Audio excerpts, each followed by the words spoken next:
এর মাধ্যমে বিচার বিভাগকে আপনি গলা টিপে ধরলেন, অর্থাৎ তোমরাও সাবধান হও, ভবিষ্যতে কিন্তু তোমাদেরও এইরকম হতে পারে।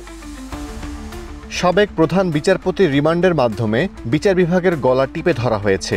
এটি বিচার বিভাগের জন্য হুমকি স্বরূপ, অর্থাৎ তোমরাও সাবধান হয়ে যাও, ভবিষ্যতে কিন্তু তোমাদেরও এমন হতে পারে, এমন হুঁশিয়ারি উচ্চারণ করলেন আইনজীবী মঞ্জিল মোরশেদ।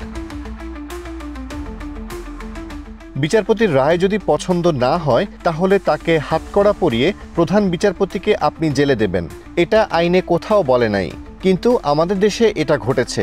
একজন বিচারপতিকে রিমান্ড দেওয়া হয়েছে। বিচার বিভাগের এর চেয়ে দুরবস্থা আর কি হতে পারে বলে মন্তব্য করেছেন সিনিয়র অ্যাডভোকেট মঞ্জিল মোরশেদ। সম্প্রতি এক বক্তৃতায় তিনি এমন মন্তব্য করেন।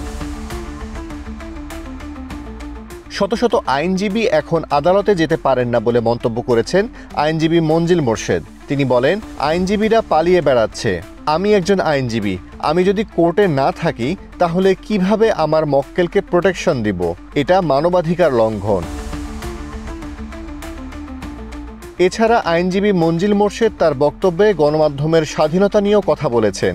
অধিকাংশ সাংবাদিক কথা বলতে পারছে না বলে দাবি করেছেন তিনি আরও বলেন, যারা ফিল্ড লেভেলে কাজ করছেন তারা হয়তো অনেক নিউজ দেন, কিন্তু মিডিয়া হাউসগুলো সেটি ছাপাতে পারে না, কারণ দিতে গেলে হয়তো সন্ধ্যায় ওই মিডিয়া হাউসে হামলা হবে অথবা অফিসের সামনে গরু জবাই দিয়ে খাওয়া দাওয়া হবে, সেখানে সম্পাদককে মারধর করা হবে অথবা হত্যা মামলায় তাকে গ্রেপ্তার করা হবে।